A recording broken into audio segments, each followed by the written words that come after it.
Oui, alors on le sait déjà, la pandémie a affecté énormément les étudiants en général, mais pour ceux et celles qui étudient en théâtre, c'est devenu très compliqué à cause des mesures sanitaires. Bon, imaginez là, faire du théâtre avec un masque et avec la distanciation sociale, ce n'est pas simple. Donc j'ai rencontré Amy Thériault, étudiante au Conservatoire d'art dramatique de Montréal, qui donne son point de vue sur ses études et sur son avenir en tant que comédienne. Le fait d'avoir les masques, puis de ne pas pouvoir se voir en dehors de l'école nécessairement, ça enlève toute la magie un peu du théâtre. En fait, ma vision pour les finissants des écoles de théâtre, c'est on se revoit dans quelques années.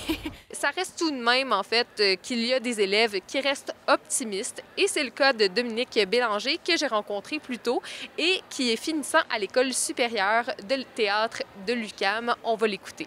Oui, j'ai beaucoup d'espoir pour l'avenir, mais je suis optimiste aussi, dans le sens que j'ai toujours été optimiste. Puis non, je suis pas tant inquiet parce qu'on est formé, surtout à l'UQAM, pour être des créateurs, pas seulement des interprètes. Donc on n'a pas besoin nécessairement que quelqu'un vienne nous pêcher pour jouer.